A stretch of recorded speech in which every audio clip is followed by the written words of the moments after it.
चलिए आ गए हैं अगले सवाल पे। 5.21। 5.21 में क्या कहते हैं, देखिए, एक चुंबकीय द्विध्रुव दो चुंबकीय क्षेत्रों के प्रभाव में है, यह एक दूसरे से 60 अंश का कोण बनाते हैं और उनमें से एक क्षेत्र का परिमाण 1.2 10⁻⁻² टेस्ला है। यदि ध्रुव स्थायी संतुलन में है, इस क्षेत्र से 15 अंश का कोण बनाए स्थायी संतुलन में होने के लिए, तो दूसरे क्षेत्र का परिणाम क्या है या परिमाण क्या है, जो भी कहें। अब मान लीजिए दो चुंबकीय क्षेत्र हैं हमारे पास। देखिए, एक है ये B1 और एक है B2। इन दोनों के बीच का जो कोण है वो कितना है, वो 60 अंश का कोण है। यानी इन दोनों के बीच में अगर कोण बना दूं तो कितना अंश कोण है, ये पूरा कोण है थीटा और ये है 60 अंश का कोण दोनों चुंबकीय क्षेत्रों के बीच में। इनके बीच में कोई चुंबकीय द्विध्रुव आघूर्ण है जो संतुलन की अवस्था में, यानी उस पर जो बल का आघूर्ण है, बल युग्म का आघूर्ण है, वो शून्य है। ठीक, अब मान लीजिए उसे यहाँ रख दूँ मैं ऐसे, और B1 से B1 का मान बता दिया इसने। मान लीजिए B1 का मान बता देते हैं। देखो B1 का मान दिया इसने 1.2 × 10⁻² टेस्ला, ये दिया B1 का मान है। और कोई चुंबक यहाँ रखा है, मान लीजिए ऐसे कोई चुंबक यहाँ रखी है, ऐसे मान लेते हैं भाई कोई चुंबक जो है यहाँ रखी है, ऐसे यहाँ रखी है, देखो ऐसे ये चुंबक जो है ऐसे रखी है, तो इसी दिशा में इसका ये साउथ है मान लीजिए और ये नॉर्थ है, ऐसे चुंबक के नॉर्थ और साउथ जो है, तो चुंबकीय द्विध्रुव आघूर्ण की दिशा, इसका जो M है वो इसी दिशा में होगी, क्योंकि हम जानते हैं कि चुंबकीय द्विध्रुव आघूर्ण साउथ से दक्षिणी ध्रुव से उत्तरी ध्रुव की तरफ होता है। तो कुल मिला के M की जो दिशा है वो ये हो गई। देखो ये M की दिशा हो गई, और ये कह रहे हैं जी यहाँ से ये 15 अंश के कोण पर है जहाँ स्थायी संतुलन है। तो दूसरा कोण क्या बचेगा, ये वाला, ये कितना कोण बचेगा, ये बचेगा 45 अंश। दूसरे वाले चुंबकीय क्षेत्र से कितना कोण बचेगा, 45 अंश का कोण बचेगा। स्थायी संतुलन है, तो स्थायी संतुलन का मतलब यहाँ पर लगने वाला आघूर्ण और यहाँ पर लगने वाला आघूर्ण विपरीत है और बराबर होंगे। अब मान लीजिए आघूर्ण क्या होता है, बल युग्म का आघूर्ण क्या होता है, बल युग्म का आघूर्ण टाउ, इसे क्या कहते हैं, ये होता है M×B।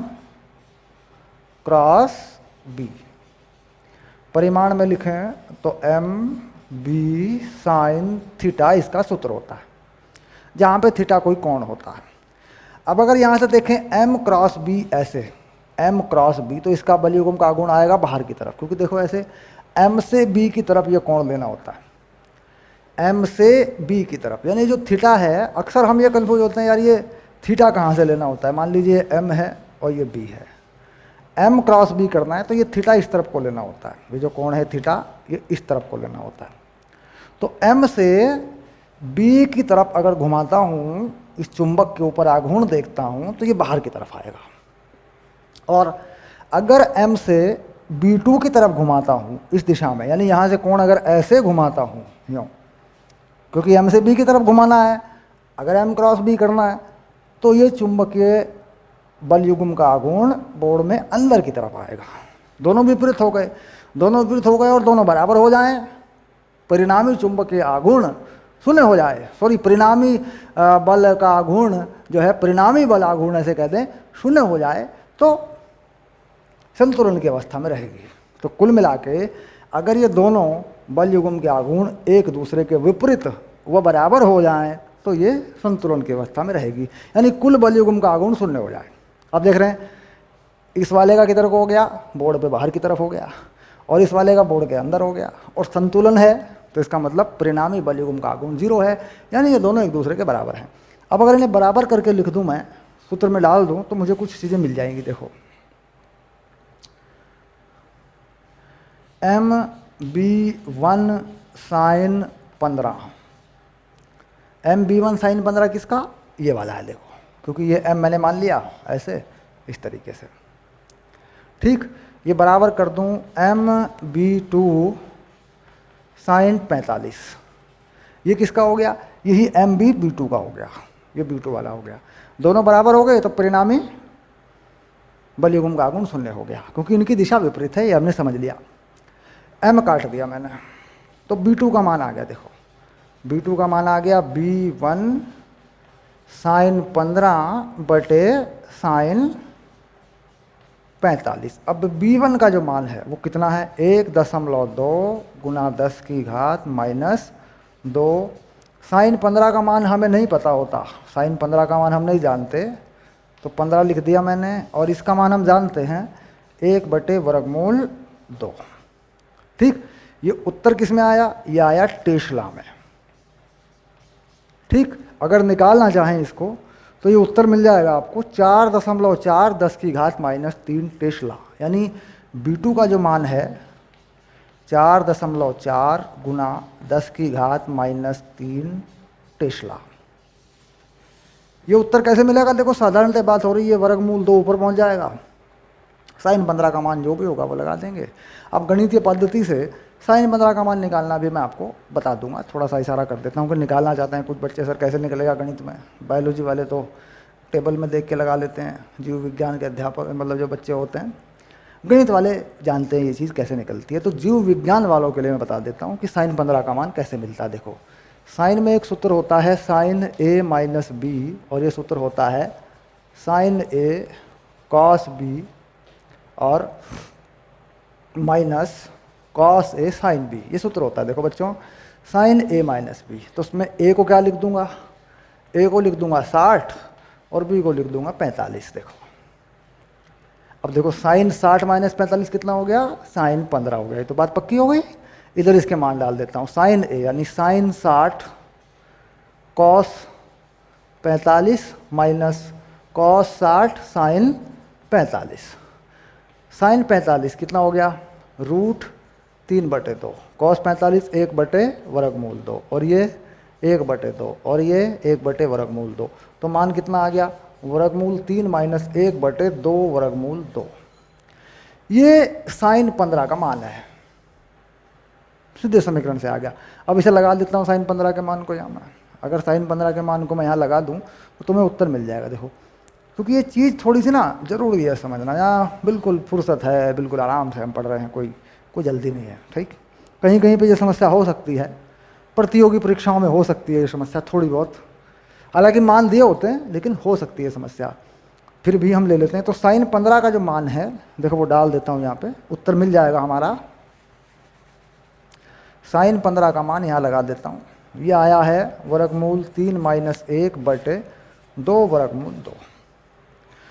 तो वर्गमूल 2 तो बच्चों ये वाला तो कट गया यहीं से, क्योंकि 1 बटे के बटे में ये हो गया, तो ये चीज़ कितनी रह गई यहाँ 2 रह गया, देखो सिर्फ 2 रह गया।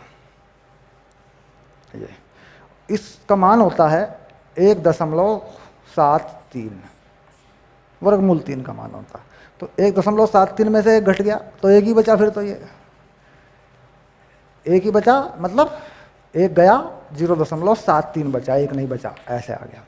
इसको भाग करेंगे तो ये कितना आ जाएगा, 2 तिया 6 और 2 मतलब 36 दूनी 72, 0.36 आ गया। लो अब ये आ गया 1.2 0.36 गुणा कर लेते हैं इसको, देखो सब कुछ यही निकाल दे रहे हैं, कोई बड़ी बात नहीं है, 0.36।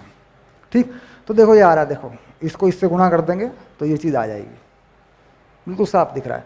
12 6 की 72, 12 तिया 36 और 7 ये आ गया, देखो लगभग 4.4 ये चीज़ बन के आ जाएगी। हो गया।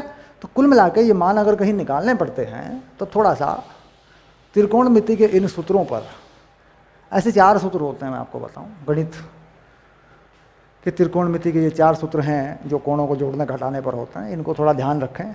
ठीक, नहीं भी याद है तो कोई मुसीबत नहीं है, क्योंकि मान मिलते हैं। ठीक, तो ये हो गया आपका 21 नंबर का सवाल। अब चलते हैं आगे की तरफ, आगे बढ़ते हैं।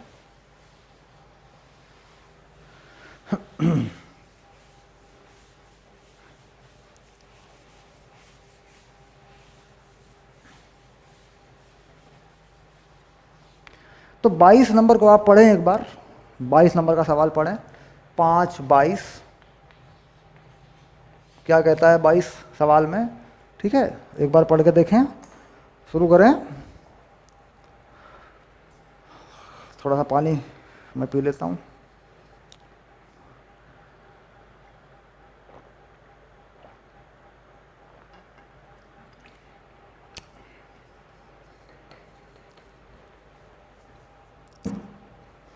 चलिए पढ़ लेते हैं 22 नंबर के सवाल को। एक समोर्जी 18 किलो इलेक्ट्रॉन वाले इलेक्ट्रॉन के किरण पुंज पर जो शुरू में क्षैतिज दिशा में गतिमान है, इतने इतने चुंबक क्षेत्र, क्षैतिज चुंबक क्षेत्र जो किरण पुंज की दिशा के लंबवत है, लगा दिया गया। आकलन कीजिए 30 सेंटीमीटर की दूरी चलने के कारण पुंज कितनी दूरी ऊपर या नीचे विस्थापित होगा। इलेक्ट्रॉन का द्रव्यमान दिया है, आप जानते भी हैं।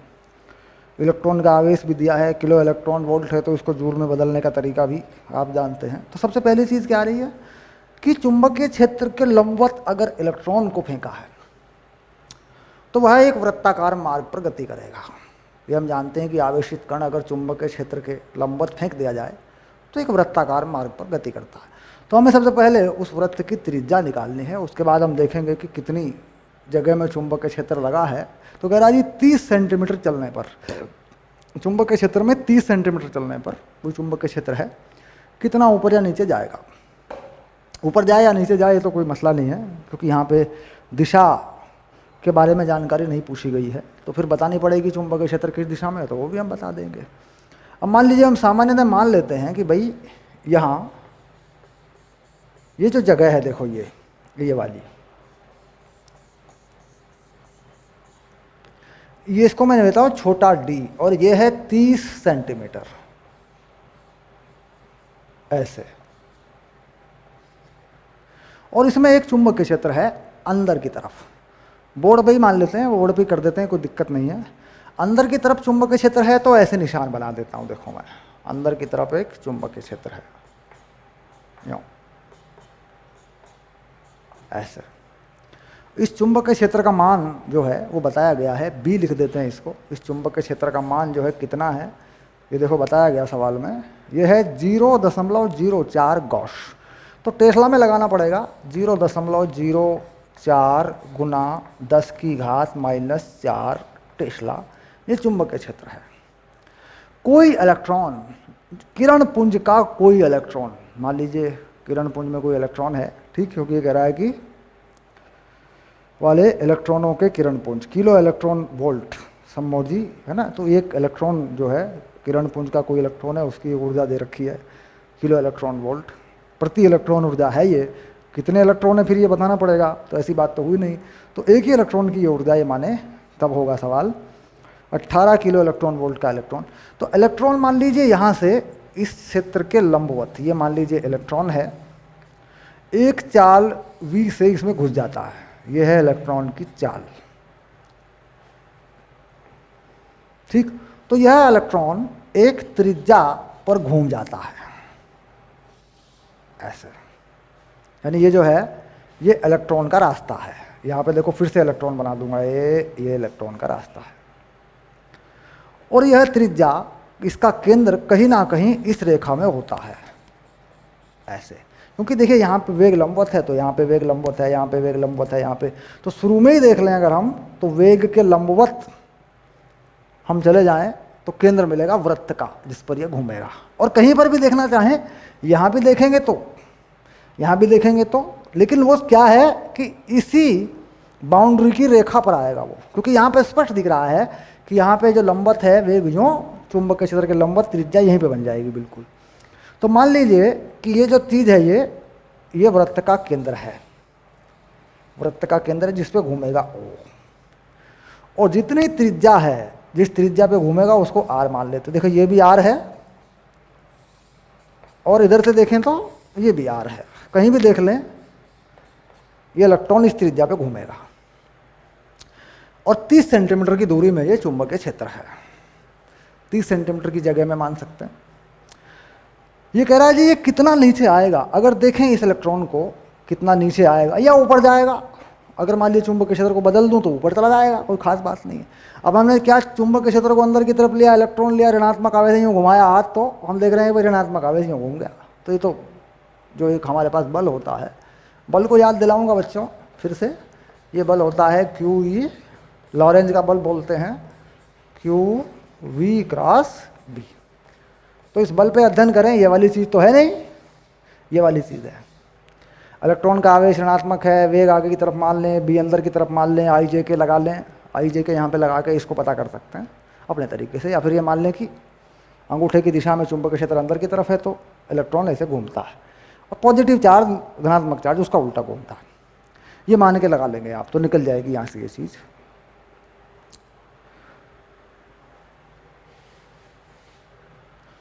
चलिए आगे बढ़ते हैं।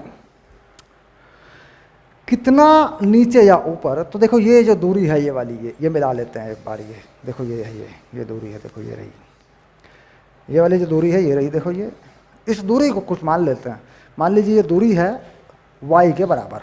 कितना मान लें इसको, इसको y मान लें। तो ये y हमें पता करना है, ठीक। अब ये जो कोण है, कितने कोण पर घूमा, इस कोण को क्या मान सकते हैं, इसे मान सकते हैं थीटा। ऐसे भाई इस रेखा से, ये त्रिज्या की रेखा जब तक यहाँ पहुँचा थीटा घूम गया। तो अगर इस त्रिभुज में बात करें, इस त्रिभुज में, तो देखो ये जो चीज़ है, ये वाली जो चीज़ है, ये कितनी बनेगी ज़रा बताओ। ये कर्ण है, ये थीटा है, ये बनेगी आर कॉस थीटा।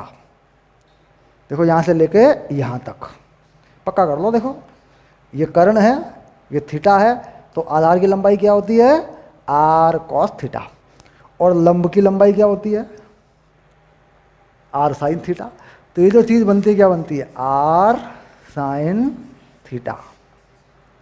ऐसे तो आर साइन थीटा, यानी अगर तुम्हारे पास थीटा हो, आर साइन थीटा है मान लीजिए, तो तुम्हारे पास तुम्हें क्या मिल जाएगा, ये तो 30 है, देखो यार 30, ठीक। साइन थीटा का मान मिल जाएगा तुम्हें। अब देखो आर साइन थीटा कितना है, 30 सेंटीमीटर है। तो देखो शुरू करते हैं मामले को। इस बी को यहाँ से हटा देते हैं, हमें थोड़ी जगह मिल जाएगी ना, इसे हटा देता हूँ मैं यहाँ से ना, थोड़ी जगह मिल जाएगी। इस बी को ना मैं यहीं लिख देता हूँ, लो इसके अंदर लिख देता हूँ, यहाँ बी को जो है यहाँ लिख देता हूँ 0.04 10⁻⁻⁴ टेस्ला। तो आर साइन थीटा कितना हो रहा है, देखो बिल्कुल चित्र से साफ दिख रहा है, ये दिख रहा है 0.3। ये साइन थीटा का मान हो रहा है। अगर तुम्हें ज़रूरत पड़ेगी निकालोगे, आसान हो जाएगा। ये चीज़ साइन थीटा से हो रही है। और आर का मान यानी कितनी त्रिज्या पर घूमता है, वो तुम्हें मिलेगा इस सूत्र से। आर का मान मिलता है mv/b³। इसमें मास किसका है, द्रव्यमान किसका है, इलेक्ट्रॉन का है। चाल किसकी है, इलेक्ट्रॉन की है। और बी चुंबकीय क्षेत्र है, आवेश इलेक्ट्रॉन का है।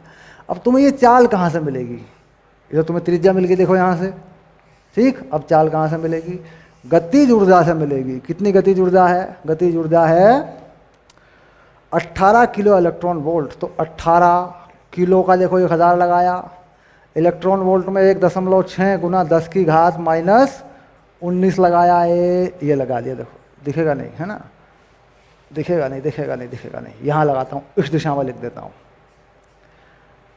18 किलो का देखो क्या लगाया, 10⁻³ लगाया इलेक्ट्रॉन वोल्ट। किलो का लगाया पहले, इलेक्ट्रॉन वोल्ट कितना, चार्ज कितना होता है, 1.6 गुना 10⁻⁻⁰। ये इलेक्ट्रॉन वोल्ट जो है जूल में बदल गया, और ये इलेक्ट्रॉन की ऊर्जा बन जाएगी, इलेक्ट्रॉन का द्रव्यमान और इलेक्ट्रॉन की चाल। ऐसे तो इलेक्ट्रॉन की चाल v यहाँ लगाई, त्रिज्या मिल जाएगी। b का मान वो रहा। आवेश इलेक्ट्रॉन का आप जानते हैं, ये इलेक्ट्रॉन का आवेश है 1.6। एक इलेक्ट्रॉन वोल्ट कितना होता है, बताओ एक इलेक्ट्रॉन वोल्ट कितना होता है। सर ये तो हमें याद है, ये होता है 1.6 गुना 10⁻⁻�19 जूल। ये इलेक्ट्रॉन वोल्ट होता है। लो एक इलेक्ट्रॉन वोल्ट जूल में बदल गया, और गतिज ऊर्जा इलेक्ट्रॉन की हो गई है। तो यहाँ से आर का जो मान है, अगर ये सारी बातें रख दूँ मैं, इस v का मान यहाँ से निकाल के द्रव्यमान रख के, यहाँ पे इलेक्ट्रॉन का द्रव्यमान कितना है 9, m का मान लिख देता हूँ, देखो लो 9.1 गुना 10⁻⁻31 है। यहाँ से निकाल के v का मान यहाँ रख दूँ, सब कुछ रख दूँ, तो r का मान आता है 11.3 मीटर। देखो बहुत बड़ी त्रिज्या आती है। ठीक, ये मैंने निकाल के चेक किया, उत्तर की जांच की हुई है मैंने, ये मान आता है लगभग। तो साइन थीटा का मान देखो कितना आता है,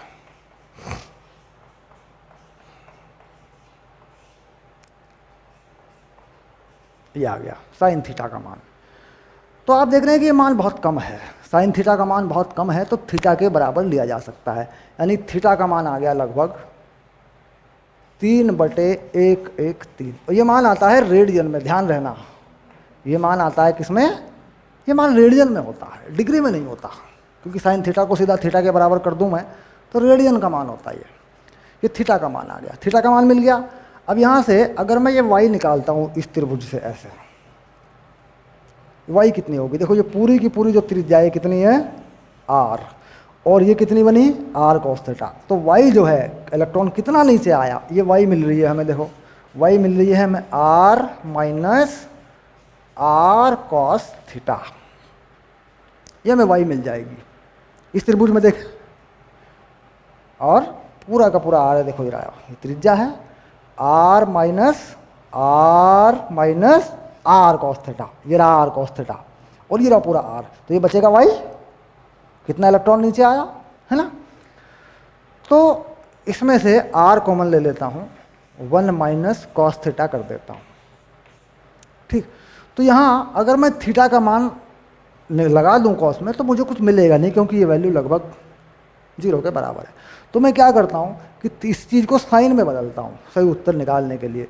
तो cos थीटा का एक सूत्र होता है साइन में बदलने वाला, ठीक, ये होता है 2 साइन स्क्वायर थीटा बाई 2, एक सूत्र होता है cos 2 थीटा का। कौन सा सूत्र है ये, देखो याद दिलाऊंगा, पक्का याद दिलाऊंगा। cos 2 थीटा का एक सूत्र होता है 1 माइनस 2 साइन स्क्वायर थीटा। ठीक, अब देखो ये cos थीटा को क्या माना 2 थीटा, तो साइन में क्या पहुंच जाएगा, आधा हो जाएगा कोण, देखो थीटा बाई 2 हो जाएगा, क्योंकि आधा कोण है, स्क्वायर में कोण थीटा है, वहाँ 2 थीटा है, यहाँ पे कितना कोण है थीटा, तो यहाँ आधा हो जाएगा। अब इस चीज़ में से मैं इसको ऐसे लिखता हूँ, कोई गलती ना हो जाए, ये जो साइन है इसको ऐसे लिखता हूँ, साइन थीटा बाई 2 का वर्ग, ऐसे कर देता हूँ, क्योंकि साइन में जो यहाँ स्क्वायर लगा है इसका मतलब ये वैल्यू का स्क्वायर है, परिमाण का या उसके मान का वर्ग है। अब छोटे कोण पे मैं ये साइन हटा देता हूँ, तो r2 थीटा स्क्वायर बटे 4 हो गया, देखो क्योंकि इसका वर्ग होगा, देखो इस चीज़ का वर्ग होगा। अब ये 2 यहाँ से कट गया, तो उत्तर आया r थीटा स्क्वायर बटे 2, ये y का मान आया। ठीक, अब मुझे ये y का मान निकालना है यहाँ से, और मेरे पास थीटा का मान है। ठीक, तो कितना कितना आएगा जरा पता करें, कहाँ लिखें, ये हो गया, यही लिख लेते हैं लोग, यहाँ लिख देंगे, लोग इसे हटा देते हैं, y का मान निकाल रहे हैं तो यही निकाल लेंगे, देखो ऐसे। चलो हल करके देखेंगे कितना आएगा। ये y देखो, ये रहा y, फिर से बता देता हूँ, ये रहा y है ना, देखो यही है y, यही कर देते हैं बराबर, y को यहीं पे निकाल देते हैं। r कितना आया 11.3 बटे 2, थीटा का मान 3/113 का वर्ग। ठीक, अब इसे हल करें, अगर हम इसे हल करें तो ये चीज़ देखो, यहाँ से क्या हो रहा है, इसको 2 बार लिख लो, देखो कुछ कटेगा और उत्तर का अनुमान हो जाएगा 3/11 3/11 देखो ये रहा ऐसे। अगर मैं इससे इसे काट दूं 10 बार कटेगा ये, ठीक, और ये ऊपर 9 हो जाएगा, तो कुल मिला के यहाँ से इसे काट दूं मैं तो ऊपर क्या बचेगा 4.5 बटेगा, और ये कट गया, ये लो। ठीक, अब ये मीटर में है, अब इसे देख लूँ तो ये कितना बचेगा नीचे, ये बचेगा 1130, किस में है मीटर में है। अब इसके मिलीमीटर बना दूं तो ये बचेगा 4500 बटे 1130, ये लगभग 4 मिलीमीटर आ जाएगा। देखो क्योंकि मैंने क्या किया, इसको 1000 से गुणा कर दिया, देखो ये मिलीमीटर बन गए, 1 मीटर में 1000 मिलीमीटर होते हैं, तो इसको ये बन गया 1000 से गुणा करके 4500, 4500 बटे ये आ गया, तो 4 बार कटेगा लगभग, तो ये 4 मिलीमीटर आएगा लगभग। किसका मान? वाई का मान। तो वाई का मान कितना आ गया, यहाँ लिख देते हैं 4 मिलीमीटर आ गया। ठीक, तो सबसे पहले क्या निकालेंगे? आर निकालेंगे, इस सूत्र में रख के आर निकालेंगे। आर से पहले क्या निकालेंगे? गतिज ऊर्जा, यहाँ से निकालेंगे। गतिज ऊर्जा किलो इलेक्ट्रॉन वोल्ट वाले को बदल के है, ये चाल निकालेंगे, चाल को डालेंगे, आर निकालेंगे, आर आएगा। फिर आर के हिसाब से यहाँ त्रिकोणमिति या ज्यामिति जो भी लगा के अपने तरीके से यहाँ तक पहुँचेंगे। जैसे मैंने बताया त्रिभुज लगा लेंगे, उसके बाद यहाँ पर कोण कॉस थीटा में आएगा, उसे साइन थीटा में बदलेंगे। आधे कोण का सूत्र लिखा पड़ा है, साइन थीटा की जगह थीटा लिख देंगे छोटे कोण पे, तो ये मान लगभग यहाँ तक पहुँच के आएगा। कह रहा ये चीज़ कहाँ हो रही है? ये कह रही टेलीविज़न के पर्दे में।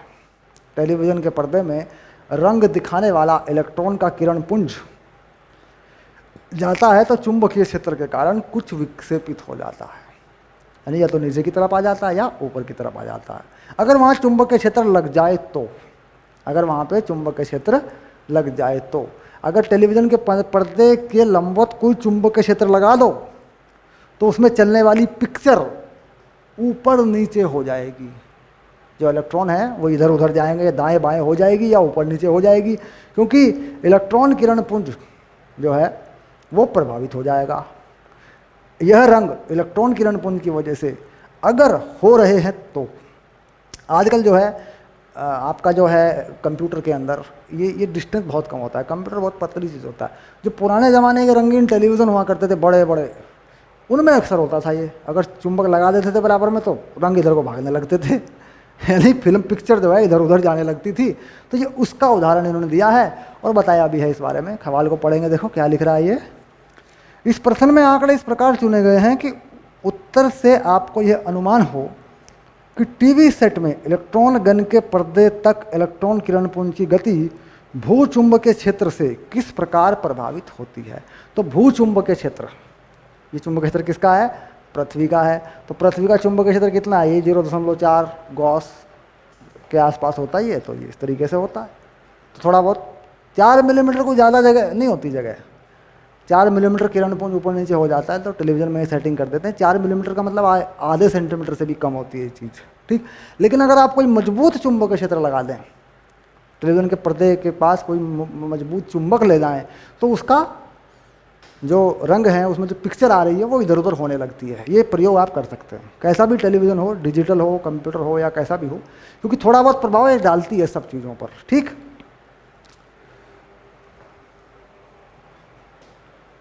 ये था प्रश्न नंबर 22। चलिए अब आगे बढ़ेंगे, थोड़ा सा और देखेंगे अगले सवाल में।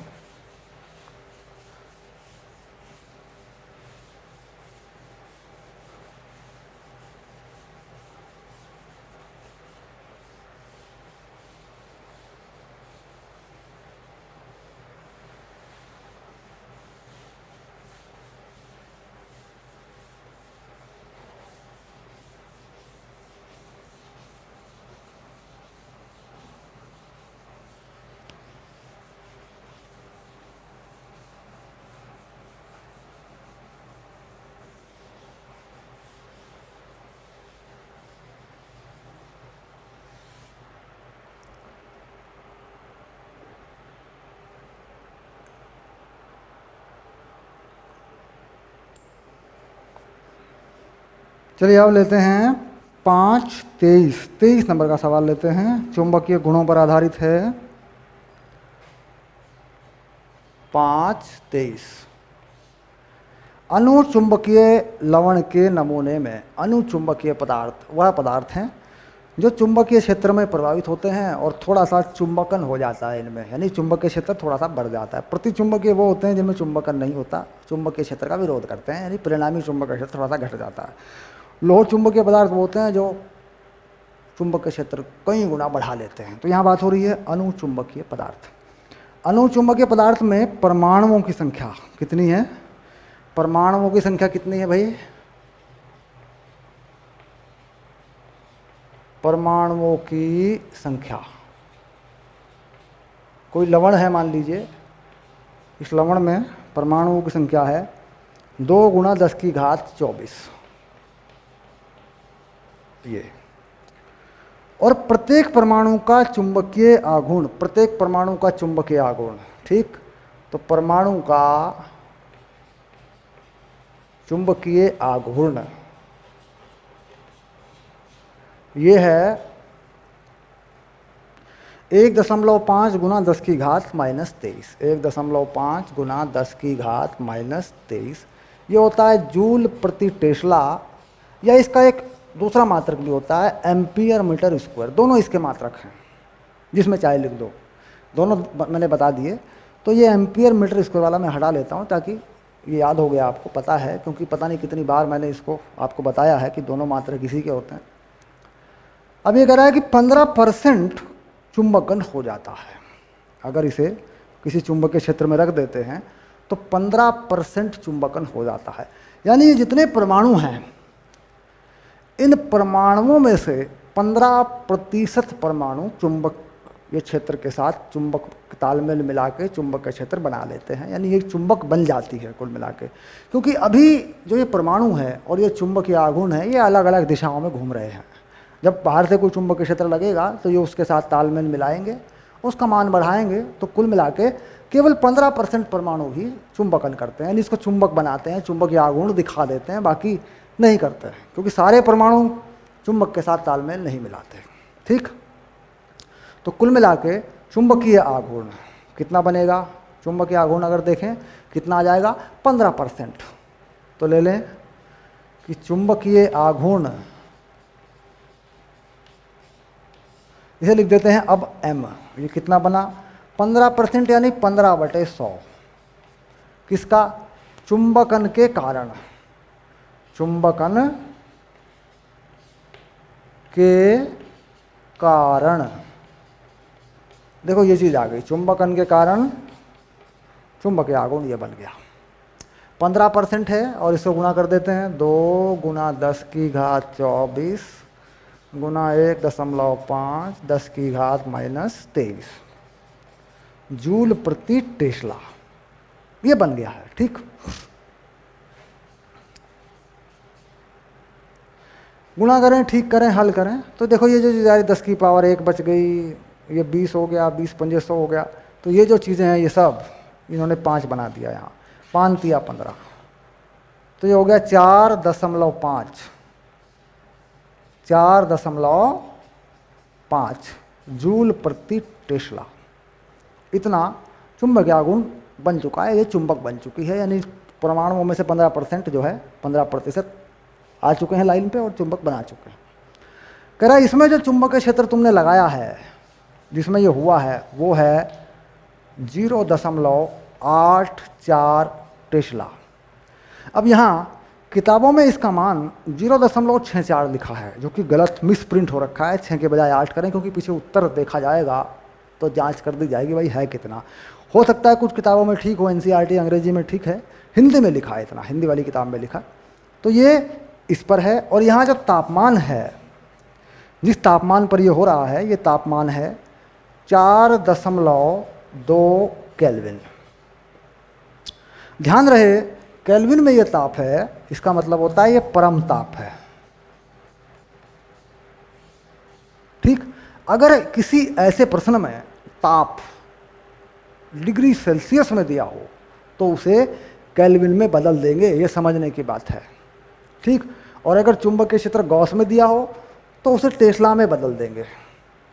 ठीक, सामान्यतः टेस्ला में बदल देंगे, ये ज़रूरी है। बाद में तुलना करेंगे जो भी करेंगे, क्योंकि मात्रक वो होने चाहिए जो SI पद्धति के अनुसार है। बाद में भले ही आप उन्हें बदल दो गॉस में या किसी और चीज़ में। अब यहाँ ये जो चीज़ है, ये जो चुंबकन है, ये जो चुंबकीय आघूर्ण जो बना है, ये इन चीज़ों पर बना है। यानी बाहर से लगाया गया चुंबकीय क्षेत्र कितना था? 0.84 टेस्ला था। उसमें इस अनुचुंबकीय पदार्थ को रखा, इसके 15% परमाणु उसके साथ आ गए और इसमें चुंबकन हो गया, इतना चुंबकीय आघूर्ण इसमें बन गया, ये चुंबक बन गई, सीधी सी बात ये है। अब दूसरे में चुंबकीय आघूर्ण यहाँ कितना होगा ये नहीं पता, इसको M1 मान लेते हैं, इसको M2 मान लेते हैं, ये पता नहीं कितना होगा इसका मान। दूसरी जानकारी क्या कह रहे हैं कि इस बार हमने, ये हो गया B1, ये हो गया T1। पहला चुंबकीय क्षेत्र क्या? B1 T1 पहले बना दिया इनको, दूसरे का पता नहीं, कहता है यहाँ पे B2 है 0.98 टेस्ला और यहाँ तापमान है 2.8 केल्विन। ये यहाँ पर ये क्या होगा? ठीक, अब अगर देखें ये होता है क्यूरी के नियम के अनुसार, यानी ये जो चीज़ होती है ये होती है B/T, ये है परम ताप, ये क्यूरी का नियम है। तो यानी कि यहाँ पे चीज़ होगी B1/T1 और यहाँ पे ये समानुपाती हो गया B2/T2। देखो ये आ गया। ठीक, तो इन दोनों सूत्रों का इस्तेमाल कर लें तो हमें पता चल जाएगा। यानी ये सूत्र बन गए हमारे, देखो यहाँ से। ठीक, ये सूत्र बन गए हमारे। तो इसे हटा देता हूँ मैं, ये देखो ये हटा दिया मैंने, और इसको मैंने क्या लिख दिया यहाँ बना के, इसको मैंने लिख दिया कि भाई ये M1 है, ये लो, ये लो।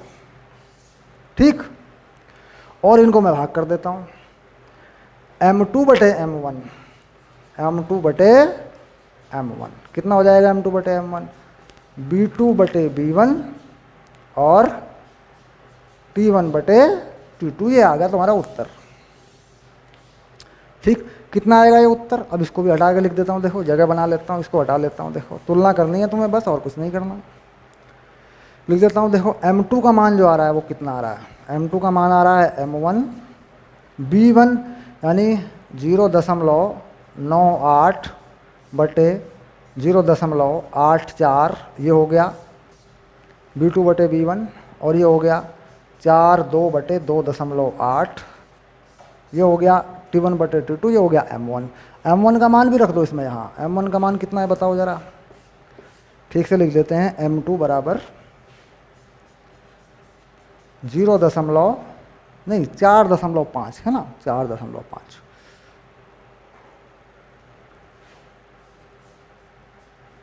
ये आ गया। तो ये तुम्हारा फाइनली उत्तर हो गया, डन। ये मान मैंने रख दिए सारे, तुलना करनी है इस सूत्र में। ठीक, तो ये आ गया तुम्हारा उत्तर। अब ये कितना आएगा देखो,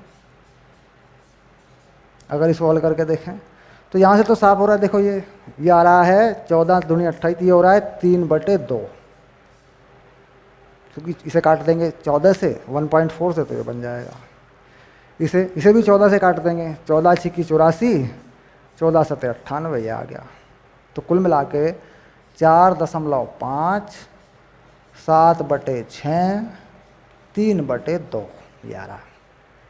ठीक, अब इसे 2 से काट देंगे तो 7/4 आ गया। 7/4 आ गया तो कितना बन जाएगा? ज़्यादा नहीं खिचड़ी पकाते, यहीं पे लिख दूंगा मैं 7/4 है, ये लो कट कटा के। ठीक, आप भी अपनी रफ कॉपी में हल करें, ये 7 ये 4। ठीक, कितना बनेगा ज़रा? वही 11 × 77, 0.7, 7 कुछ जो है मान बनेगा। ये आ जाएगा लगभग 7.9 जूल प्रति टेस्ला। हल करें इसको, आएगा 7.9 जूल प्रति टेस्ला। ठीक, वो देख भी रहे हैं कि भाई ये 4 है, इससे क्या बनेगा? 1.1, 11 × 4 = 44, 11 × 77, 7.9, 7.8 ये मान बन जाएगा। ठीक, तो यह है चुंबकन का तरीका। भाई अनुचुंबकीय पदार्थ है तो उसमें कितना चुंबकन हुआ? 15%। इस तापमान पर यह चुंबकीय आघूर्ण बना। इस चुंबकीय आघूर्ण को क्यूरी के नियम से तुलना कर दी गई। क्यूरी का नियम क्या है? चुंबकीय चुंबकन का आघूर्ण क्या मानते हैं अपन? समानुपाती होता है चुंबकीय क्षेत्र बटे परम ताप। इस सूत्र का इस्तेमाल कर लिया, M1 B1/T1, M2 B2/T2, और उसमें जो है M1 पता कर लिया पहले कितना % चुंबकन हुआ है, तो मान रख दिया, काम हो गया। ठीक, सरल बात है बिल्कुल, इसमें कोई मुश्किल नहीं है, सवाल सरल है।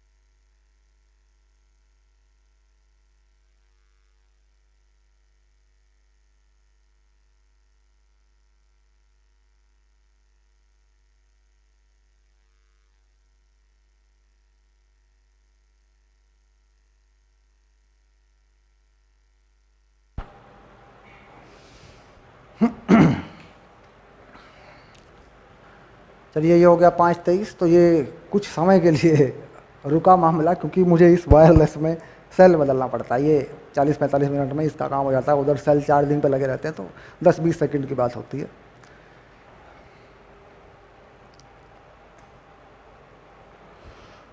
चलिए अब चलते हैं बड़े प्यार से आगे वाले सवाल पर।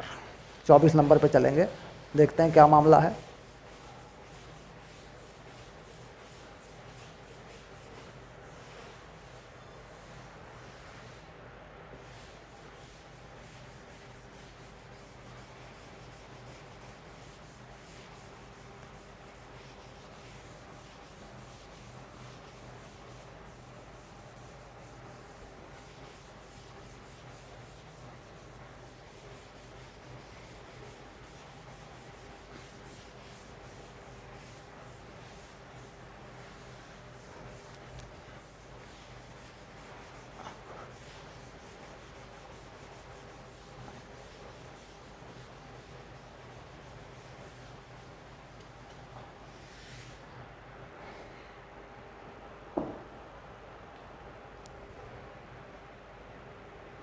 पाँच 24।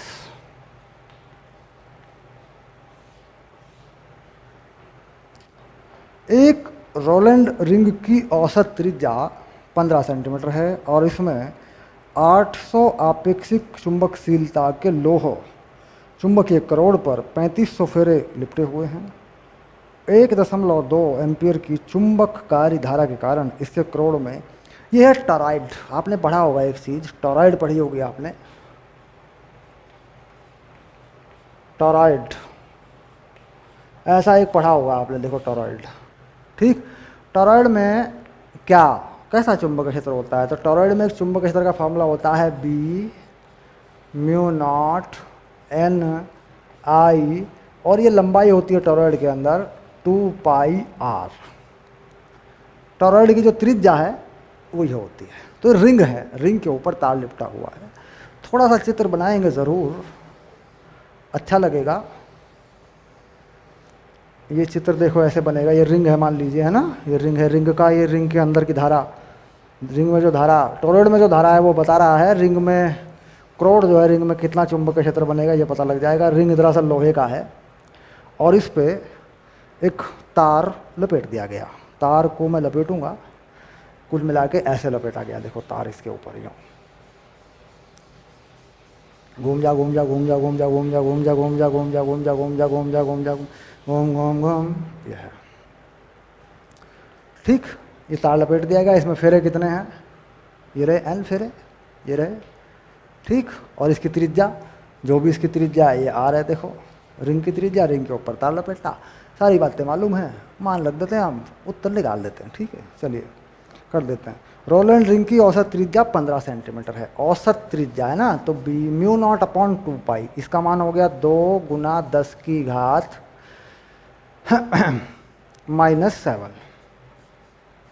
ठीक, क्यों?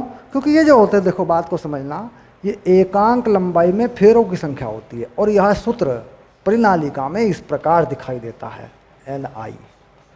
ये क्या है? एकांक लंबाई में फेरों की संख्या। तो कुल लंबाई जो है वो कितनी होती है? 2πr, और इस पे कुल फेरे कितने लिपटे होते हैं? N। फिर टॉरॉइड में आके ये चीज़ थोड़ी सी, क्योंकि वो लंबाई जो है टॉरॉइड के अंदर एक परिमाप बन जाती है वृत्त का। ये देखो, ये वृत्त का परिमाप नहीं बन जाएगा जहाँ पर रिंग है ये वाला चीज। तो कुल फेरों की संख्या बटे वह लंबाई जिस पे फेरे लपेटे गए हैं। तो ये फेरे किस पे लपेटे गए हैं? 2πr पे। तो यह एकांक लंबाई में फेरों की संख्या, कुल फेरों की संख्या बटे कुल लंबाई। चलिए, फेरों की संख्या कितनी है जरा बताना एक बार देख के मुझे तुम। 3500 फेरे हैं सर, 3500 फेरे हैं। कितनी धारा बहाओगे इसमें? इसमें सर धारा बहा देंगे 1.2 एम्पियर। ये लो धारा बहाई तुमने, और μ0/2π का मान लग चुका है। R का मान लगाना है। कितनी त्रिज्या है इसकी? 15 सेंटीमीटर। तो क्या करें, 15 सेंटीमीटर ऐसे लगा लें, बटे में 100 लिख लें, ताकि ये 100 घूम के ऊपर चला जाए। तो चुंबकीय क्षेत्र मिल रहा है धीरे धीरे। कैसे हल करें बताओ? देखो क्या करते हैं, 10 की घात 2, 10 की घात 2 यहाँ फिट कर देते हैं, 10 की घात -3 बचेगी। इसको फिट कर देते हैं, क्योंकि 10 की घात 4 हो जाएगी और वो 3 7 है ही पहले से। और इस 15 को और इस 35 को फिट करते हैं, 5 या 15, 5 7 35, तो ये हो गया 7/3। 2 पहले से है, ये रहा, और इधर 1.2 भी है, इसे कर देते हैं इसके साथ फिट, ये हो गया 0.4। तो कुल मिला के ये हो गया 14, ये हो गया 0.4, और ये हो गया 10 की घात -3, ये आ गया टेस्ला। देखो इस बार कुछ छूटना नहीं चाहिए, पक्की बात है। 7 दूनी 14 का 56। ये हो गया 5.6 गुना 10 की घात -3 टेस्ला। ये उत्तर है भाई, इस बार उत्तर मिलना चाहिए। देखो बहुत बहुत मेहनत की है इस बार हमने। 4.48 है। और आपेक्षिक चुंबकशीलता, आपेक्षिक चुंबकशीलता नहीं लगाई, उसे लगाओ। आपेक्षिक चुंबकशीलता का मतलब होता है कि यहाँ गुणा होगा म्यू आर से। ये लो, तो म्यू आर कितना है 800, तो 800 करके चलूँगा, इसे गुणा। देखो अब ये सारे नंबर मुझे हटाने पड़ेंगे, आपेक्षिक चुंबकशीलता को मैंने पढ़ा ही नहीं। लोहे की आपेक्षिक चुंबकशीलता भी तो है, ये देखो, कोई चिंता नहीं। ये लो, ये लग गई 800, बस ठीक। तो ये उत्तर जो है हमारा 800 से गुणा हो जाएगा और कुछ नहीं होना, 800 से गुणा हो जाएगा ये हमारा उत्तर। ये आ गया बी, बस।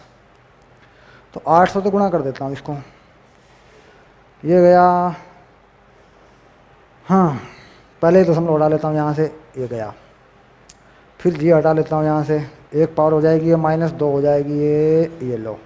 अब गुणा कर लेता हूँ, ये तुम अपने तरीके से कर सकते हो। 8 छंग 48, 8 पंजे 40 और 4 44, 4.48 टेस्ला बी, ठीक। अब ठीक है, यानी आपेक्षिक चुंबकशीलता जो भी होती है उसे क्या करते हैं, निर्वात की चुंबकशीलता से गुणा कर देते हैं। माध्यम में चुंबकीय क्षेत्र 800 गुना रहेगा निर्वात के बजाय या हवा के बजाय, क्योंकि ये रिंग लोहे का है। और मैं अक्सर बताता हूँ कि लोहे की आपेक्षिक चुंबकशीलता वायु की 800 गुना होती है। तो यहाँ लगेगी चुंबकशीलता, तो आपेक्षिक गुणा वायु की चुंबकशीलता, तो 800 से गुणा होगा। अच्छा है ये छूट गया, अब पक्का याद हो जाएगा कि आपेक्षिक चुंबकशीलता कहाँ लगती है। ठीक, ये हो गया, आ गया उत्तर। चलिए निकल गया चुंबकीय क्षेत्र। इस लोहे में ये चुंबकीय क्षेत्र है, इस लोहे के अंदर करोड़ में ये चुंबकीय क्षेत्र है। अब ये चुंबकीय क्षेत्र लोहे करोड़ में यूँ घूम रहा है, देखो यूँ। आप जानते हैं टरोड़ में चुंबकीय क्षेत्र उसके अक्ष के अंदर घूमता है, अंदर करोड़ में घूमता है, जगह में घूमता है। चलिए ये भी हुआ 24 नंबर।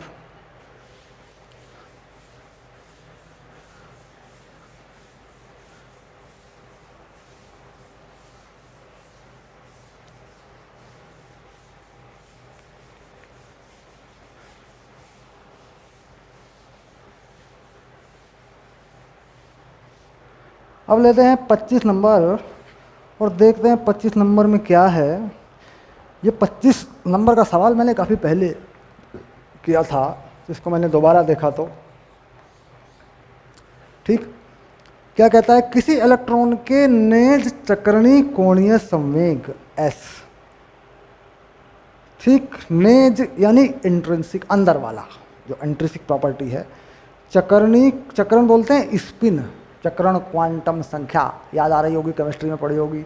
चक्रण क्वांटम संख्या के कारण इलेक्ट्रॉन का जो कोणीय संवेग है वो S है, और कक्षीय कोणीय संवेग यानी ऑर्बिट के कारण जो इलेक्ट्रॉन का कोणीय संवेग है वो L है, के साथ जुड़े चुंबकीय आघूर्ण μS और μL हैं। चुंबकीय आघूर्ण दोनों के दे रखे हैं।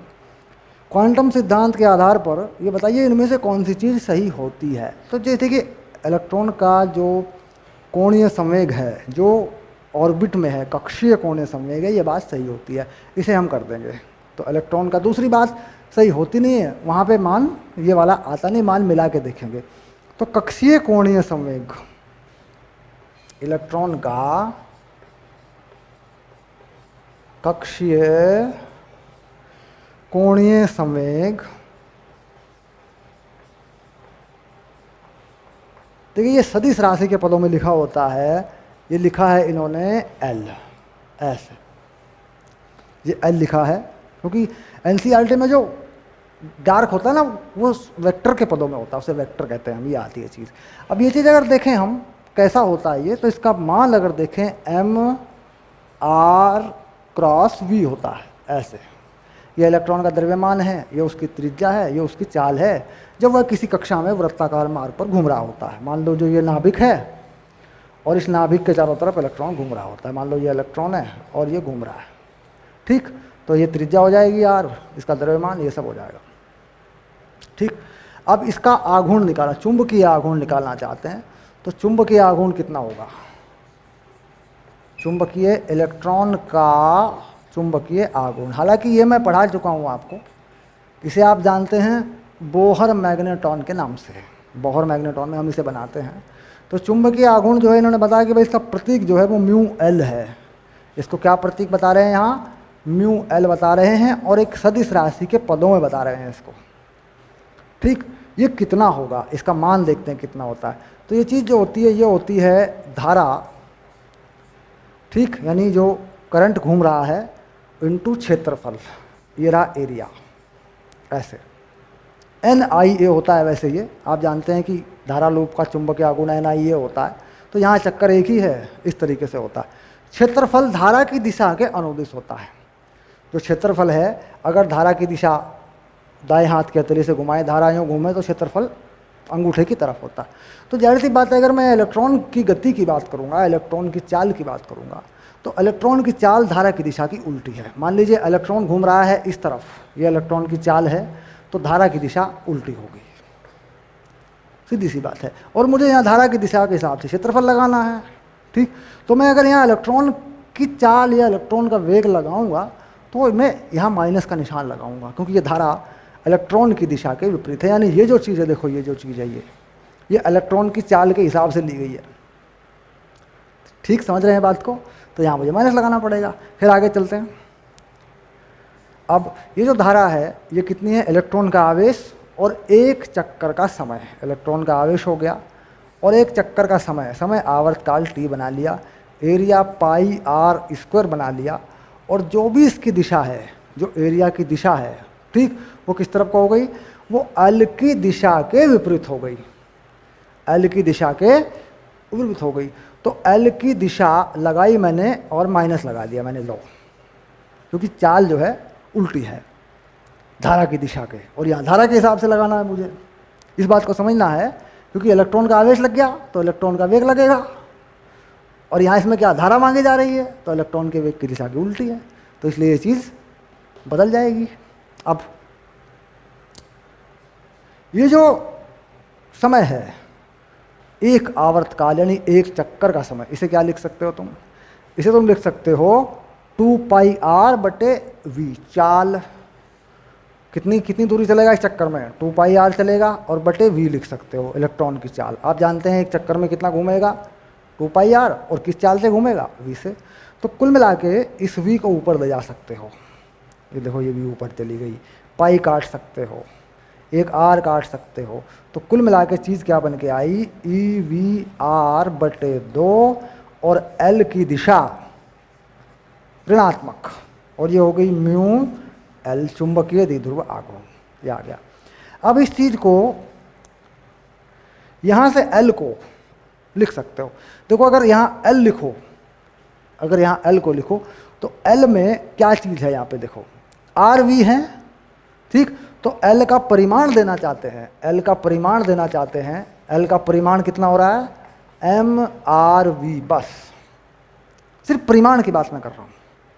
क्यों, क्योंकि दिशा लग जाएगी, हमने वहाँ लगा रखी है। परिमाण की बात करें, और ये वृत्ताकार मार्ग पे घूम रहा है, तो यानी वृत्ताकार मार्ग पे क्या है, त्रिज्या और वेग के सदिश जो है एक दूसरे के लंबवत हैं। कहीं भी देखेंगे ये त्रिज्या का सदिश है और ये वेग का सदिश है, तो उनके बीच का कोण क्या है, 90 है। तो सीधी सीधी बात है ये हो जाएगी, वृत्ताकार मार्ग पे यही बन जाएगा कोणीय संवेग का परिमाण। तो आर वी का मान रख देता हूँ, कितना बनेगा जरा देखें एक बार, एल बटे एम, एल का परिमाण बटे एम यानी 2m, और ये हो गई माइनस एल की दिशा, ये आ गई चीज़, ये बन गया म्यू एल। पक्का?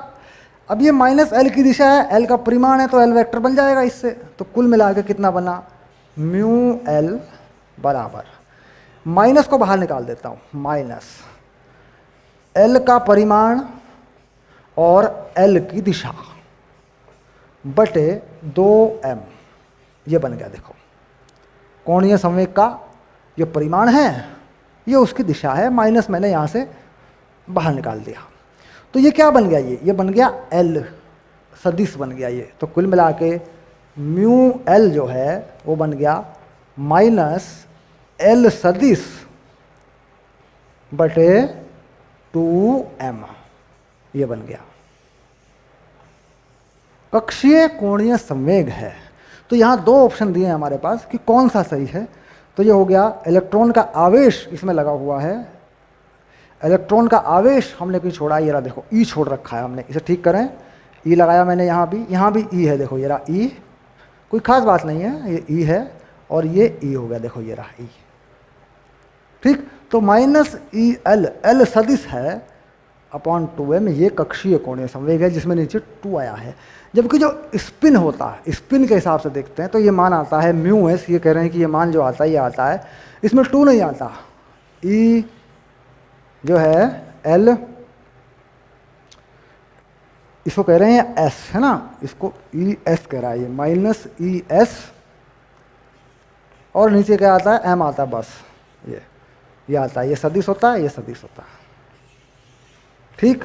ये क्या है, एस कोणीय संवेग, ठीक, ये कोणीय संवेग है स्पिन के कारण, चक्रण के कारण, ठीक, इलेक्ट्रॉन के चक्रण के कारण। तो कह रहा है ये आधुनिक क्वांटम भौतिकी से मिलान नहीं करता, आधुनिक क्वांटम भौतिकी के अनुसार ये रिजल्ट नहीं है, ये रिजल्ट है। क्योंकि जब निकालते हैं हम बोहर का पोस्टुलेट लगाकर, जो बोहर के नियम है, बोहर का ये दूसरा पोस्टुलेट है, ठीक, दूसरा नियम है बोहर का ये, तो इसके अनुसार निकालते हैं तो ये चीज़ आ जाती है, और यहाँ लिखी हुई है तो इसको हम सही कर देते हैं ऐसे, डन। तो कुल मिला के बोहर मैग्नेट्रॉन यानी इलेक्ट्रॉन का कक्षीय कोणीय संवेग निकाल कर इसमें दिखाना था, डेरिवेशन है ये, और ये बोर्ड में बहुत आता है, ध्यान रखना, बोहर मैग्नेट्रॉन के नाम से आता है, बोहर मैग्नेट्रॉन, ठीक, क्या लिखते हैं, बोहर मैग्नेट्रॉन, मैग्नेट्रॉन, ठीक, ऐसे लिख देते हैं। कोणीय संवेग इलेक्ट्रॉन का निकालते हैं, या सिंपली आ जाता है कि इलेक्ट्रॉन का कक्षीय कोणीय संवेग के लिए व्यंजक स्थापित कीजिए, ठीक, बोहर के दूसरे सिद्धांत को लागू करते हुए, मानते हुए चलिए, तो बोहर का दूसरा सिद्धांत है, ठीक। MVR केमिस्ट्री में पढ़ते होंगे आप, कोई बड़ी बात नहीं है, ठीक। चलिए हो गया। अब आएंगे अगले चैप्टर में, ठीक है, हो चुका ये हमारा